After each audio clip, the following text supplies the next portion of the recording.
Wine News with Angelo Castro III, William Theo, and Rina Villamor Camara.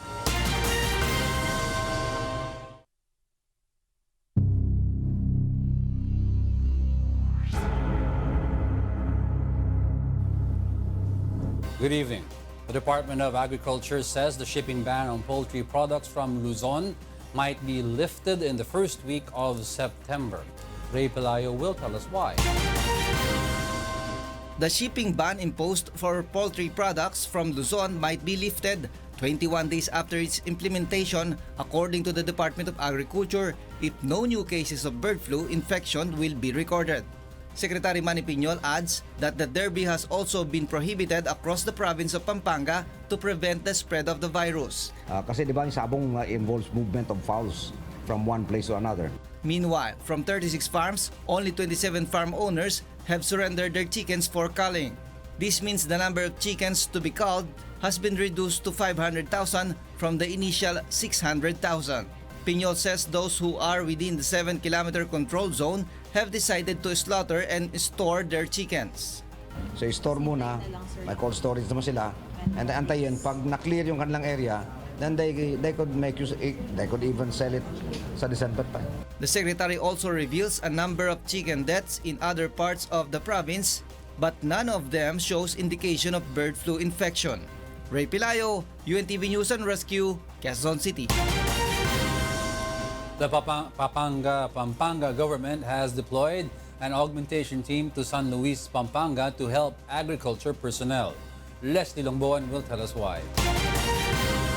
Pampanga Vice Governor Dennis Pineda says the provincial government has created 36 teams that will serve as augmentation to the personnel of the Department of Agriculture in order to expedite the accounting of chickens infected by the avian flu virus, specifically in the town of San Luis. Representing Department of Agriculture, PNP, local government, the municipality and the provincial government. Sila magse-certify kung ano yung mga bilang talaga ng mga manok na ikakal.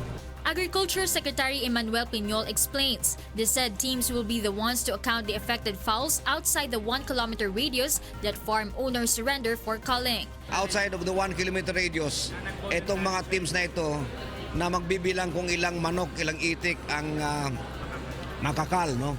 Piñol adds that they need to be strict in terms of the number of fowls to be culled so they can be certain as to how much they will need to pay. Kailangan namin na ma-account kung ilang manok yung binabayaran namin, ilang manok yung pinatay at ilang nabayaran. Kasi ipapaliwanag namin sa COA yan.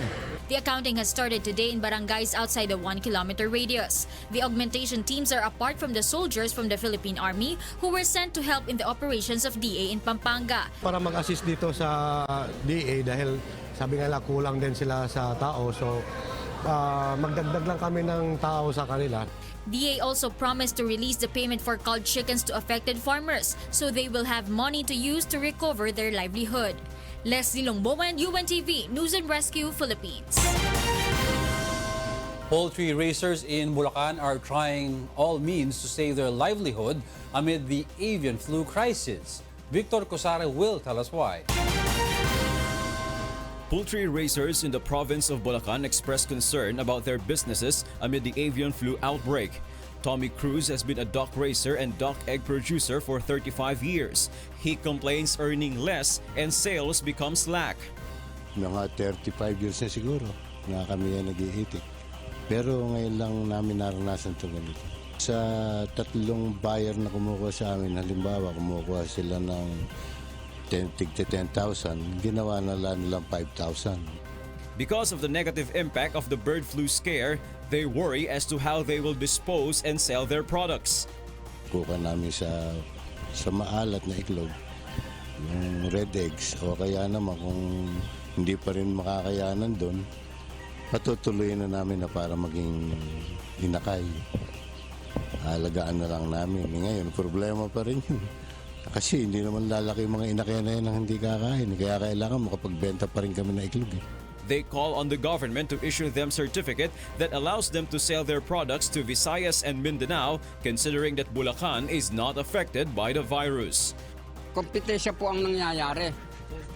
Pag ho sa Luzon la ibibigay itong produkto namin nito, hindi kayang ubusin. sa dami. Yun po ang aming hinaing. Victor Cosare, UNTV News and Rescue, Philippines. Health officials from Central Luzon are preparing for the possible incident of animal-to-human transmission of bird flu virus in the country. Grace Casin will tell us why. DOH Region 3 wants to make sure that the persisting avian flu virus will not further spread and worse infect humans. This is so despite the negative result revealed from the lab test conducted on 2 farm workers from San Luis, Pampanga who showed flu-like symptoms.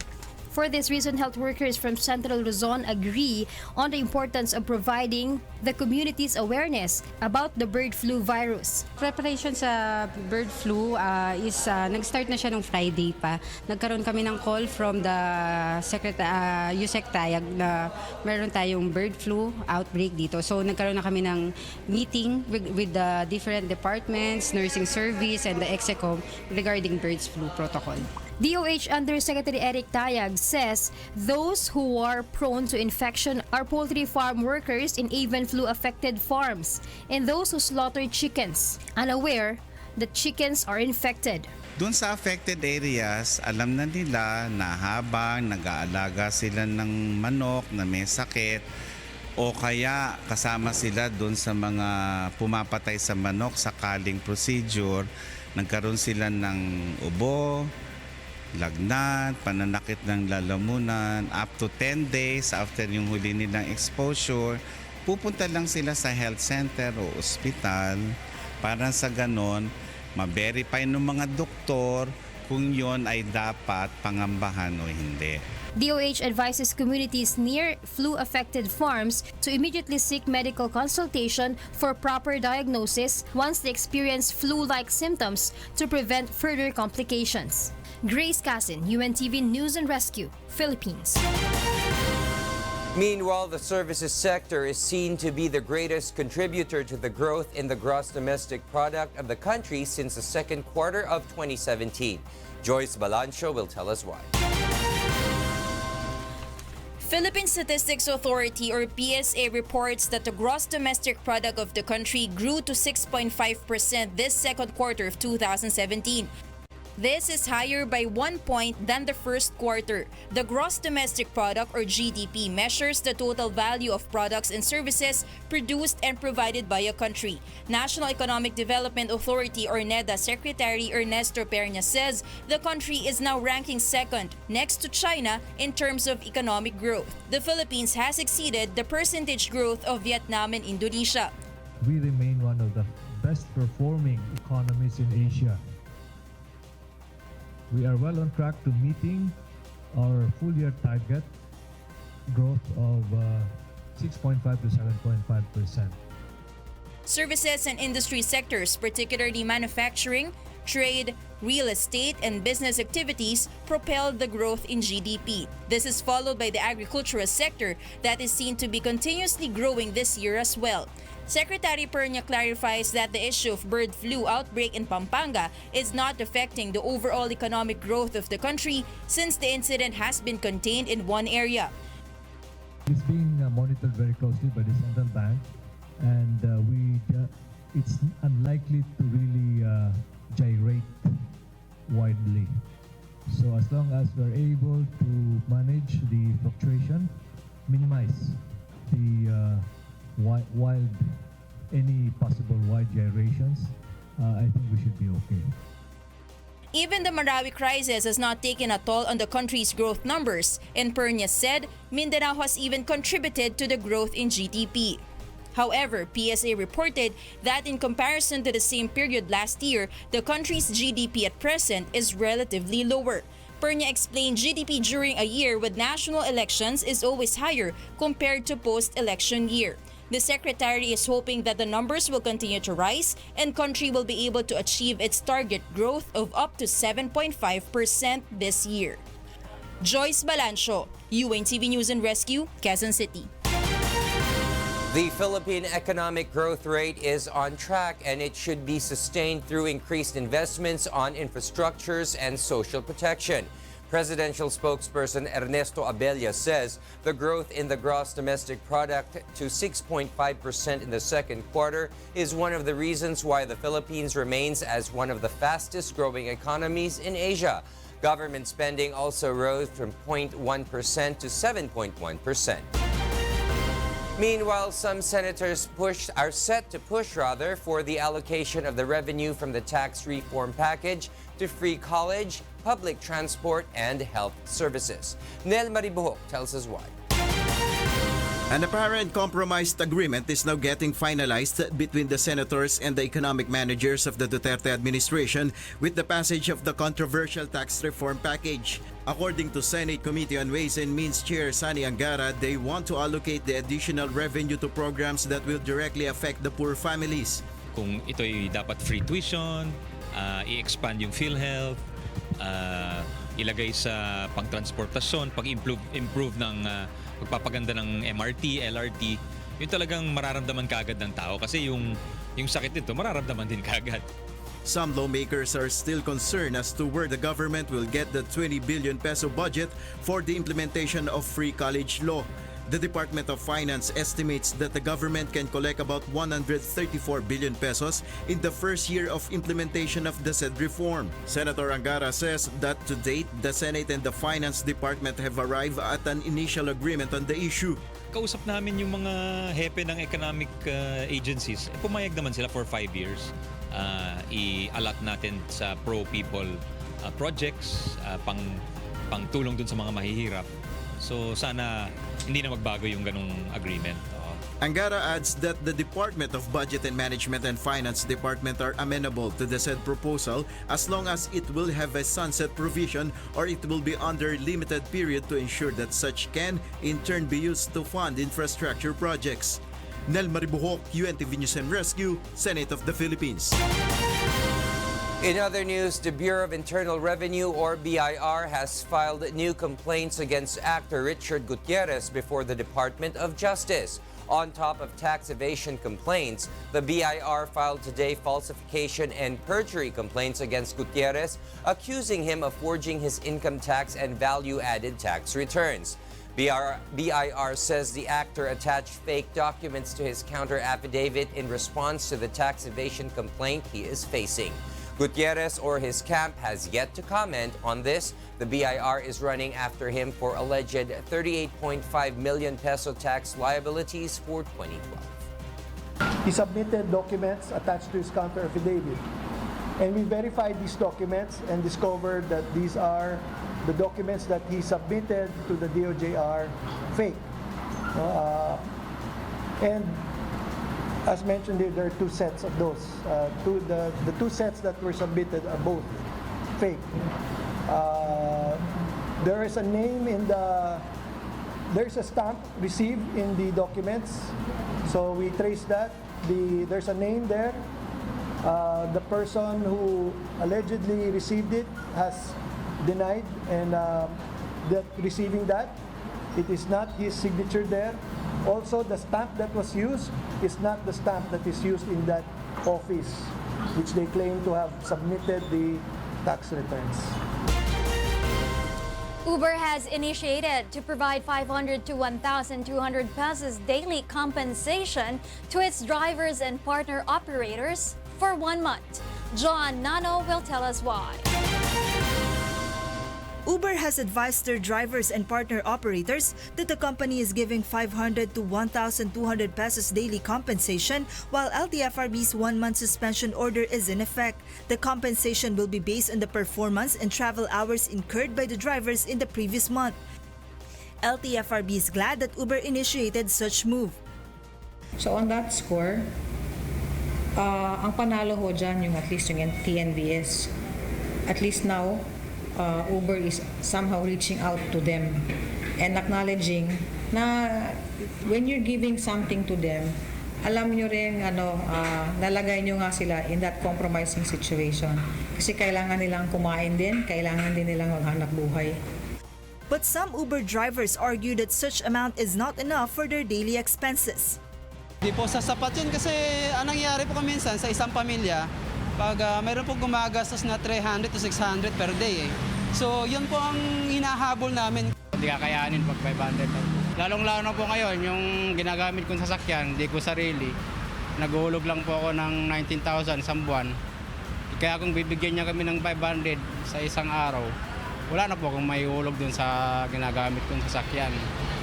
Earlier today, Uber has already filed another motion to LTFRB to lift the suspension against their operation. This also includes the 10 million peso offer to pay for the fines against their violations. Meanwhile, LTFRB has issued a resolution this afternoon allowing Uber drivers to temporarily transfer to Grab and U-Hop to be able to operate while Uber is suspended. Uber drivers will need to present their accreditation and a copy of insurance to the transport network company where they prefer to transfer. Joanano, UNTV News and Rescue, Quezon City. The Metropolitan Manila Development Authority or MMDA has ordered today the closure of 9 bus terminals in EDSA. Joyce Balancio will tell us why. Metropolitan Manila Development Authority or MMDA Chair Danny Lim personally served the closure order to 9 bus terminals along EDSA in Quezon City today. This after these terminals were found to be continuously violating the law. Included in those ordered closed is the Amihan bus lines that does not have a business permit and is seen to be violating a Quezon City ordinance. The bus line admitted not having the proper permits. Actually, meron naman. Yun nga lang, naka-address po sa Alibol. Kailangan natin tanggapin, ma'am, yun eh. Yun ang ano nila. Pero kami, gagawin po namin lahat para agad-agad na maibigay yung mga pangailangan na mga business permit. Phil Tranco, on the other hand, tried to defy the order and denied not having proper sanitation permit, fire safety inspection certificate, locational clearance, and others. They even showed to the MMDA officers the alleged copies of their documents. May mga pasahero kami, ma'am. Kawawa yung pasahero, lalo na taga Mindanao. Hintangin pa rin namin, ma'am. Siyempre, ang management din naman namin nung pa-process, ma'am. Still, the MMDA ordered it closed. Upon arrival at the First North Luzon Transit Terminal, the MMDA officers noticed immediately the diesel tank inappropriately positioned at the garage. They said this is a violation because it may cause explosion in the area. Aside from these bus lines, the MMDA also closed the Golden Bee Transport, ES Transport, Lucena Lines, and Jack Liner for various violations. Some passengers complained of the hassle the operation caused them. Ay malaking abala po ito kasi meron po kaming bukas kasi yung mother ko inaasahan po na darating kami bukas kasi birthday po, 88 years old na. Paano po? MMDA insisted they give ample time to bus terminals before they ordered the closure. Huwag natin gagamitin yung riding public. Ang pinag-uusapan natin dito, batas, pagpapatupad ng batas at polisiya. Okay. Oo, yung mga riding public natin, may mga options naman yan. Saka itong mga buses na ito, may ibang terminals naman ito. These terminals will remain closed until they are able to secure the necessary permits and have proved their compliance to the law. Joyce Balancio, UNTV News and Rescue, Quezon City. The Land Transportation Franchising and Regulatory Board or LTFRB launches today the nationwide Drivers Academy for all public utility vehicle drivers. Joanano will tell us why. Drivers who will fail to enroll with the Land Transportation Franchising and Regulatory Board's Drivers Academy might lose or will not be accepted for their jobs. This after the LTFRB and transport operators both agreed to make Drivers Academy as a requirement to all public utility drivers. The program aims to teach public utility drivers and to review their knowledge on the basic traffic regulations being enforced on roads. Earlier today, around 50 provincial bus drivers attended the first day of the Drivers Academy in the central office of LTFRB. Topics include basic traffic rules and discipline, anger management, road safety, among others. We are hoping that this is the solution for us to have safety on the road. We start with those who are behind the wheels. Behind the wheel, yung mga drivers. Because if they are in good condition, they know proper skills, we are assured that at least the public utility vehicles nationwide will be on the same, they are on the same page. After class, drivers were given examination. LTFRB sets 75% as passing grade for the written test, but if they fail, they still have the chance to retake the examination. Only one class will be held in a day, which runs from 7 o'clock in the morning until 5 o'clock in the afternoon. It will be conducted every Thursday and Friday in all LTFRB's offices for a period of 1 year. Included in the first batch of students of the Drivers Academy are drivers from Partas Bus and Victory Liner. Natutuwa rin kami dahil meron isang seminar na pinatupad ng LTFRB para lalong matagdagan yung kaalaman namin. Although kahit alam na namin pero nakalimutan, ngayon marirepress uli para may implement mo dun sa nature ng trabaho namin for the safety ng sarili mo, kasamahan mo, and yung mga pasahero mo. John Nano, UNTV News and Rescue, Quezon City.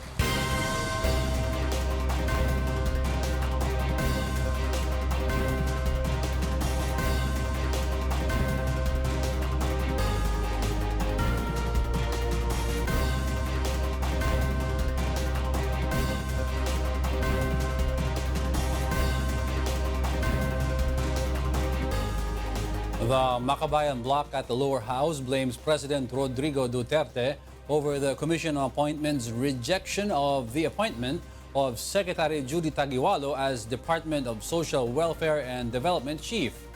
Grace Casin tells us why. Should President Rodrigo Duterte wished it, Department of Social Welfare and Development Secretary Judy Taguiwalo would have been confirmed by the Commission on Appointments. But ACT Chair's Party List Representative Antonio Tino believes that the CA's decision to reject Taguiwalo's appointment was a clear indication that it has the President's prior approval. Kaya hindi siya kinonfirm dahil nilaglag siya ni Pangulong Duterte. Tino adds that the President only used the members of the leftist group. Kay Pangulong Duterte, mukhang malinaw din na para sa kanya yung paglagay ng mga kaliwa sa kabinete ay ano lang yon, no? Paraan para sa tingin niya makakuha ng ceasefire, no? With the CPP-NPA. That is why, as early as now, the leftist group already expressed fear that Department of Agrarian Reform Secretary Rafael Mariano's appointment will suffer the same fate. Malinaw na yan. Kung ano nangyari kay Judy, ganun din ang mangyayari kay Kapaeng. Despite these concerns, the Makabayan bloc maintains that they will still be with the supermajority in the lower house. Ang aming engagement ngayon ay paniningil rin at pagpupuna, no? Aktibong pagpupuna sa mga nakita naming mga hindi makamamamayan, no, na mga tunguhin ng administrasyong ito. And then being part of the supermajority rito sa House, titindigan namin ang aming tungkulin. Grace Casin, UNTV News and Rescue, House of Representatives. The Armed Forces of the Philippines says the rehabilitation and recovery efforts in Marawi City will continue despite the rejection of former Secretary Judy Taguiwalo's appointment. Ray Pelayo tells us why. AFP Public Affairs Office Chief Colonel Arevalo is confident that nothing will change with the recovery and the rehabilitation plan for the conflict-torn Marawi City, even if the Commission on Appointments rejected the appointment of former DSWD Secretary Judy Taguiwalo. Arevalo says the AFP as always is ready to cooperate with anyone appointed to the position or to any member of the Duterte cabinet. Sino man ang ma-appoint niya is more than willing to be part of the services, basic services that our government is offering to our people. The official says the armed forces will remain as the lead agency in the rehabilitation of Marawi City, and DSWD, being a member of Task Force Bangon Marawi, will manage the distribution of food and construction of temporary shelters for affected residents in the war against government troops and the Maute ISIS terrorists. Ray Pelayo, UNTV News and Rescue, Philippines. Unfazed by controversies, the Philippine National Police is preparing to conduct more one-time, big-time operations against illegal drugs in the country. Monokson will tell us why. The Philippine National Police has become the center of criticisms after its simultaneous big-time drug raid in Bulacan. But PNP Deputy Director General Ramon Apolinario says they are planning for more operations with a much wider scope. Yes, we expect more of this kasi nga hindi lang naman sa Bulacan concentrated ang problema. Alam natin yon. Even sa ibang areas ng Metro Manila, ng Region 3, Region 2, Region 1, Region 4, at sa Visayas and Mindanao, maraming problems on illegal drugs. Last Tuesday, 32 drug personalities were killed in police operations in Bulacan. Last night, 25 drug personalities were killed in 18 one-time big-time operations conducted by the Manila Police District, and 140 drug suspects were arrested. According to NCRPO Regional Director Oscar Albayalde, they will double their efforts in Metro Manila where drug problem is most rampant. Hindi naman kasi talaga tayo tumigil, no? Ever since relentless yung effort natin against illegal drugs dito sa NCRPO, no? And time and again we have conducted yung one-time big-time operations dito sa NCRPO at siguro na-highlight lang ito nang dahil sa may nangyari sa Bulacan, no? Pero I think since nung pag-upo ng ating Pangulo, ganito na yung ating kasigasig at effort against illegal drugs dito sa NCR. Meanwhile, Quezon City Police District Director, Police Chief Superintendent Guillermo Eliazar says they cannot promise that no one will be killed in the conduct of their operations. Kung magkaroon tayo ng operation, lahat naman ng ating ng action or response is dependent on the actions of the suspects being arrested. Kung hindi naman sila lalaban, kung hindi naman sila mag-resist, so walang magiging problema. The PNP also belies reports regarding quota of drug suspects to be targeted and killed in their operations. The officials say they are just doing their job as instructed by the President himself, which is to intensify the government's anti-illegal drug campaign. Mon Hokson, UNTV News and Rescue, Camp Crame. Meanwhile, Malacanang ensures fair and impartial investigation on Bulacan anti-drug raid in which 32 were killed in the said operation. Presidential spokesperson Ernesto Abella says the operation is not a result of a single action, but of simultaneous and wide-ranging police operations against illegal drug personalities. Abella adds, however, that the drug personalities involved launched violence resistance, and a proof of that is the recovery of firearms, grenades, and live ammunition in the operations. In other news, some senators scrutinized the performance of the Department of Justice in resolving cases of extrajudicial killings in the country. Nel Maribuhok explains why. In today's budget hearing in Senate, DOJ and the National Bureau of Investigation failed to provide the exact data on EJK cases in the country. There is no referral of alleged EJK cases during the permanent period, Your Honor. Even you can only work on the basis of the referrals? Yes, that's correct, Your Honor. Justice Secretary Vitaliano Aguirre explains the NBI has no power to investigate such kind of killings until the SOJ, issued a department order last February to investigate. Investigating drug cases are not one of the powers.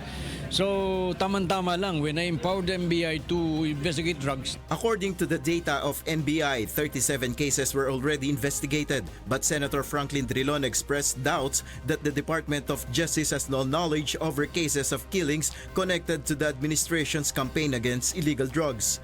You call that performance of the over 4,000 cases related to the drugs? Exactly 37 is being investigated, but I think there is a deliberate attempt to be less than transparent. I told them that there's no truth to that. But naman tatago namin yun. Even the President is very transparent on this.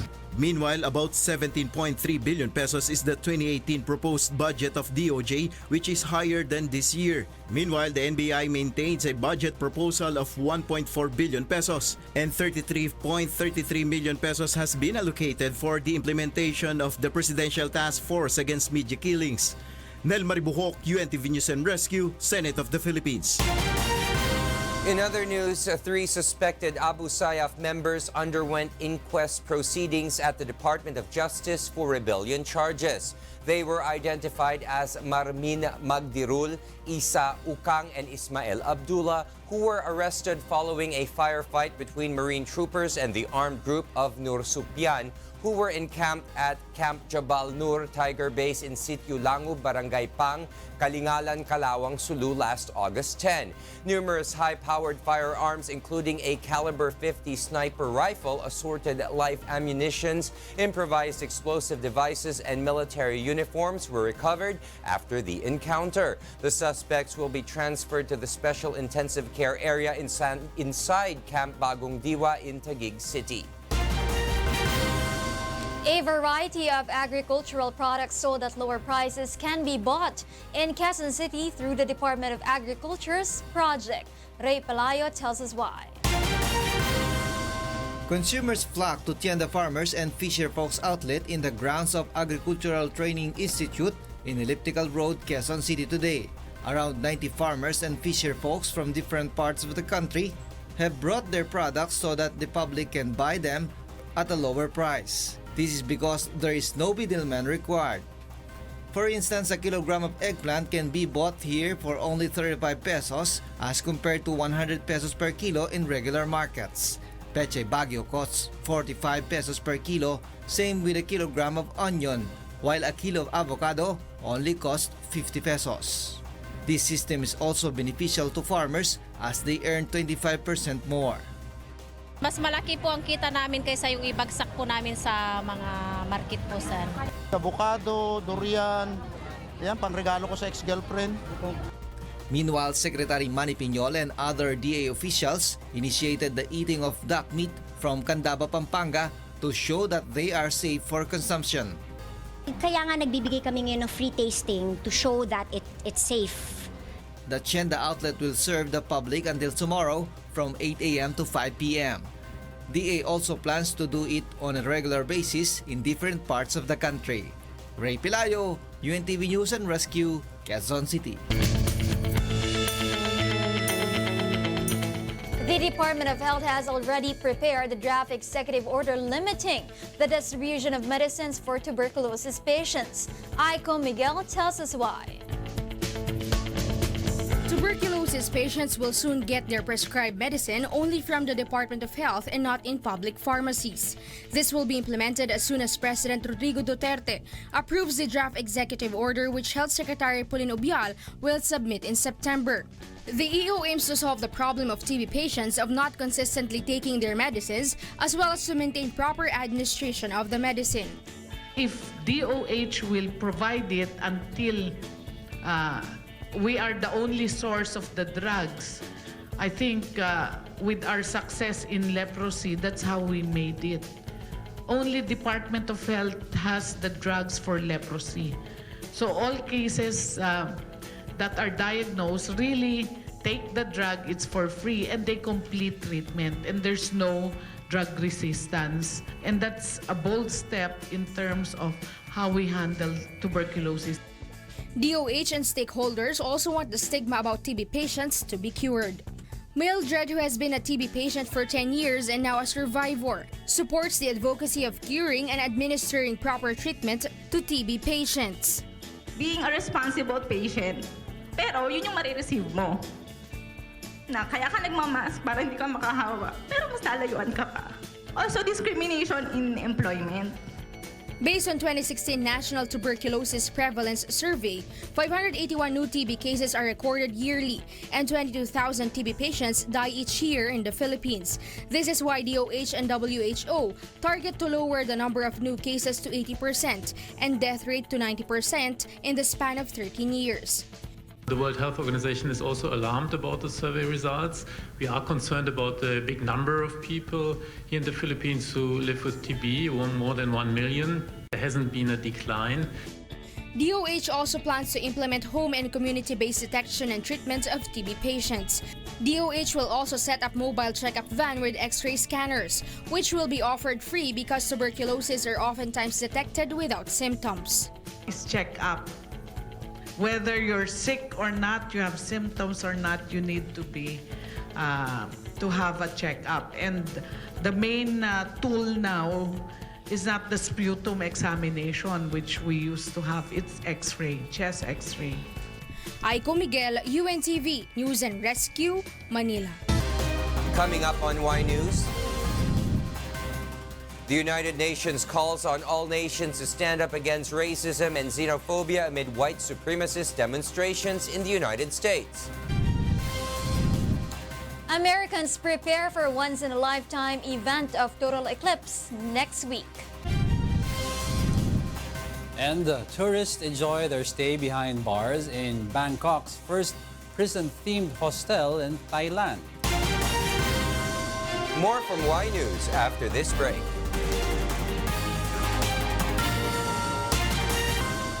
Residents and expatriates in Guam say life remains normal, though the future is still uncertain. Sunny Cos tells us why. Life on the island Guam goes on as usual after officials on the U.S. territory of Guam say the threat level there has not been raised, especially now that North Korean leader Kim Jong-un has held off on an apparent plan to fire missiles into the nearby waters. It's based on both those things. One, my very high trust and confidence in the National Ballistic Missile Defense System that the U.S. has deployed to this area. And two, that the military is telling me that things are normal. Meanwhile, Alert Level 1 for Filipinos in Guam and Northern Marianas Island, which covers Saipan, Tinian, and Rota, still remains. In the statement, Consul General Marciano de Borja explains the alert status is simply to encourage Filipino citizens in the region to be vigilant and prepare should the situation turn critical. But the consulate says the status is considered precautionary and Filipinos are still urged to be aware of the unfolding events. Checking for any updates po sa balita kung anong update. Hopefully po safe ang Guam at hindi na po matuloy ang missile ng North Korea dito sa Guam. Keep praying po. Kami po hindi pa po nakikipag-ugnayan sa Philippine Consulate pero kami po lagi nakatutok sa balita, sa local news para ma-inform namin yung sarili namin kung totally na mag-ready na kami talaga. Nevertheless, the threat has hardly disrupted life in Guam and many residents agree that, for now, there is no better word to describe Guam as a whole but normal. Not really worried, just concerned, that's about it. It's possible, but am I scared? Not really. So I feel like I have faith in God and I feel like any day I'm ready to die. Sonicas, UNTV News and Rescue, USA. In connection to that report, the public is notified that UNTV is not involved nor has given consent to the post of a certain Michael Arcega on the issue pertaining to North Korea. He is neither a member of UNTV nor accredited by the station. Any post or opinion expressed by Mr. Arcega should not be constituted as an official statement of the station. Through Wishcovery, some pre-qualifiers are trying to fulfill their late relative's dream. Leslie Longboan tells us why.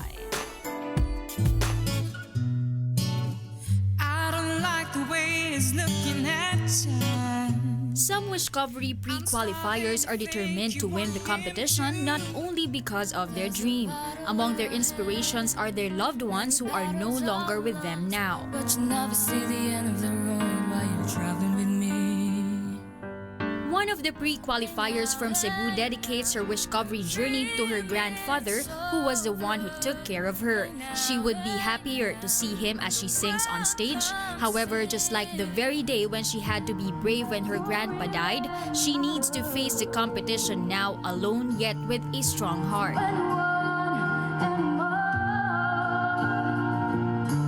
Inspiration ko talaga is lolo ko talaga. The biggest supportive grandfather ever. Pero there was a time, last April 10, when he died, that day talaga, I had a gig. Gumanta ako with a smile on my face, pero during breaks po, umiyak talaga ako sa CR kasi ang sakit-sakit. Pero this is all for him. Meanwhile, 28-year-old events host from Bulacan, Ram Mariano's inspiration are his grandmother and father. They were the ones who wanted Ram to be a singer because they have seen his talent since a kid. Everybody wants to taste, that's why I still get jealous.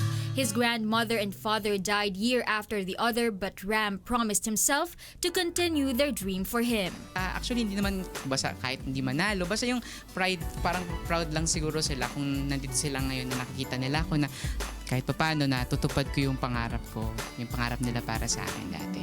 The top 20 qualifiers of the online singing competition will be revealed on the 3rd anniversary celebration of Wish FM on August 31st.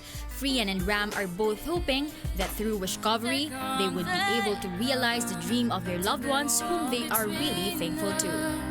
And we know that you won't win. Ang awiting ito'y para sa inyo, at kung maubos ang tinig, di magsisisi dahil yung narinig mula sa labi ko. Salamat. Leslie Longbowen, UNTV, News and Rescue, Philippines.